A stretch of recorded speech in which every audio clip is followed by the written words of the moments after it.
voy a presentar a Alba Murphy, que es la siguiente ponente.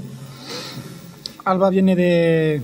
Irlanda y trabaja sobre todo en el contexto de Dublín. Ella es artista visual, aunque también hace trabajo de investigación y lleva prácticamente unos 10 años comprometida con una organización comunitaria que se llama Fetimi Mansions, que es un barrio extrametropolitano de la ciudad de Dublín, bastante famoso por todos los temas de activismo social, regeneración urbana y por las propuestas que han hecho incluso de planificación participativa desde abajo. Alba lo que va a presentar es un proyecto hecho, como he indicado, con Fetimi Mansions y pone en el título, y lo que va a intentar soslayar no es tanto ya la cuestión de colaboración al nivel intersubjetivo o de cómo se construye un trabajo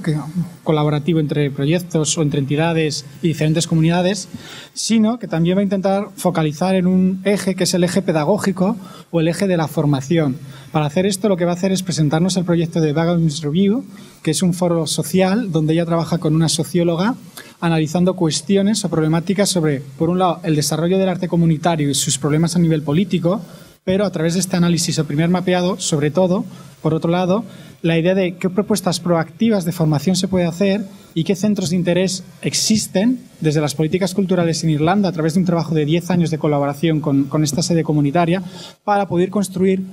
un ejemplo o una propuesta de posgrado y de formación para lo que sería un futuro artista comunitario o dinamizador comunitario. Entonces yo creo que es bastante interesante su propuesta porque ya adquiere no solo una dimensión de trabajo relacional, sino sobre todo una dimensión pedagógica a través de la misma experiencia de una comunidad trabajando con un sinfín de artistas muy diferentes. Entonces ya le cedo la palabra a ella. Gracias por la invitación de poder tomar la palabra en esta conferencia. Estoy muy satisfecha de poderlo hacer. Los tres campos en que tenemos que considerar el territorio, las instituciones, las agencias culturales y la producción artista, la pedagogía, yo voy a coger dos como mi presentación actualmente. Quizá podría empezar a hablarles hablando un poquito sobre los territorios geográficos, la región en la que estoy trabajando. Trabajo en Dublín, como decía, específicamente trabajo en zonas de la ciudad que eran clases obreras, zona de clase obrera, donde edificios, complejos donde la población que vive en esos edificios son gente en que tradicionalmente hay gente que trabaja o vive en casas de las propias empresas. Y también, al haber disminuido el número de parados en los últimos decenios, la fluctuación del capital de estas comunidades se refleja mucho en la arquitectura, en el cambio de arquitectura y también en los panoramas socioculturales de estas comunidades, puesto que la situación económica ha cambiado. Esto es uno de los complejos de los que he hablado, que es una de las características que presentaré hoy. Es importante darles un poco el contexto histórico para entrar en detalle de estos emplazamientos. En Dublín, la mayoría de estos edificios del Estado fueron construidos en los años 60 como solución a la crisis de la vivienda en esta ciudad. Y se construyeron con una idea muy optimista de representar los ideales utópicos de los arquitectos y rápidamente se convirtieron durante 15 o 20 años lugares de problemas sociales, lo cual se reflejaba en altos niveles de pobreza y también con complicaciones como puede ser un poco en los años 90, problemas que enteras familias tuvieron como problemas. Entonces, había una falta de funcionamiento por parte del Estado en relación a la responsabilidad que tenía que tener el Estado con la gente vulnerable. Y eso creó una crisis en muchos de estos edificios durante la ciudad de Dublín, en la ciudad de Dublín. Yo he intentado trabajar en estos lugares, estos edificios, porque estoy interesada en explotar la potencialidad y las interfaces que puede haber entre los artistas, las organizaciones de desarrollo comunitario y el gobierno. Y ver de qué manera nosotros podemos negociar juntamente para poder cambiar la ciudad. Y también en estos tipos de edificios hay muchas organizaciones de desarrollo comunitario y quizá hablar un poco más del sector de desarrollo comunitario en Irlanda. En Irlanda funcionan solo para remediar la pobreza y, por ejemplo, tratar el tema de la exclusión social, y trabajan para crear condiciones que facilitan que la gente marginalizada pueda participar económicamente, en la cultura y en la formación. Y es una métrica muy compleja de organización y opera en número de diferentes niveles de actividades también. Por extensión, su eficacia también varía de un sitio a otro. Pero el sector de desarrollo comunitario a nivel estructural en Irlanda, por lo menos, es reconocido como un socio social junto con los sindicatos y con los empresarios. Pero yo diría que es público, la eficacia es limitada, pues que tiene un perfil público, es decir, que no todo el mundo en toda la sociedad entiende o reconoce el trabajo conseguido por este sector de desarrollo comunitario. Y yo creo que es importante que este sector exista porque muchas veces tiene subvenciones para poder apoyar su trabajo. Es decir, que es víctima a veces también de los éxitos o los fallos económicos como cualquier otro organismo estatal, como cualquier otro tipo de organización. Yo diría que la historia de este desarrollo comunitario en la ciudad de Dublín concretamente está marcada en ciertas áreas de la ciudad, marcada por unas alianzas locales muy fuertes y un pensamiento estratégico que es capaz de desarrollar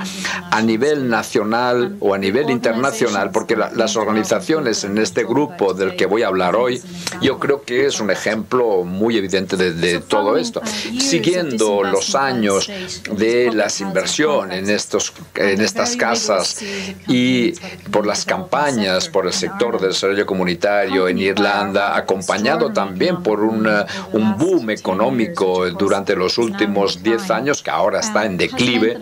eso ha hecho que algunos de estos edificios han entrado en la planificación urbana y han encontrado que son ellos mismos objetos de iniciativas de regeneración. Y es una realidad muy viva en la ciudad de Dublín actualmente, y estas formas de un problema dominante que muchas organizaciones de desarrollo comunitario están tratando estos temas. Y por supuesto, con este cambio hay toda una serie de métricas también, una implicación emocional, psicológica, de energías, de inversiones, tanto por los habitantes de estos edificios como por las organizaciones de la comunidad local, para crear las infraestructuras que les permitan negociar con el ayuntamiento y también con la empresa privada cómo poder trabajar y resolver estos problemas de regeneración. Esto es un marco ideal para poder introducir estos proyectos de regeneración, combinar la inversión pública y privada. Y es el primer ejemplo que voy a hablar en el que ha habido un cambio que ha sido un ejemplo importante de cómo este desarrollo ha funcionado, este partenariado público-social. En esta reestructuración ha transformado las ciudades de todo el mundo generalmente para beneficio privado, y eso ha preocupado mucho a muchas personas sobre cómo estas comunidades negociarán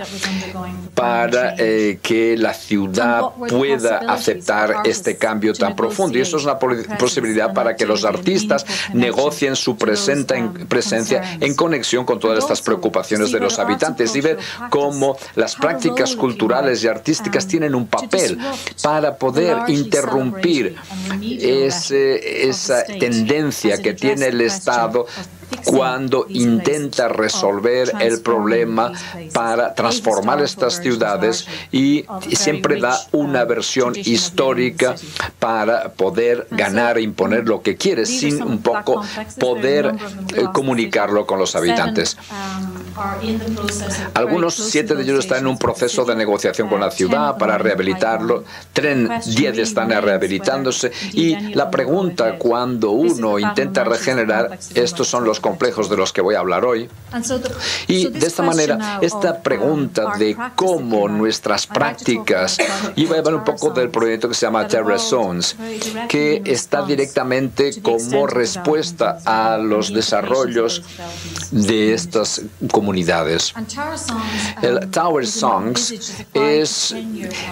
un proyecto de 5 a 10 años, un proyecto de toda la ciudad que tiene como objetivo conectar un cierto número de comunidades que están considerando este proceso de regeneración para poder hacer visible la memoria colectiva y la experiencia colectiva. Y el proyecto funciona a través de las voces,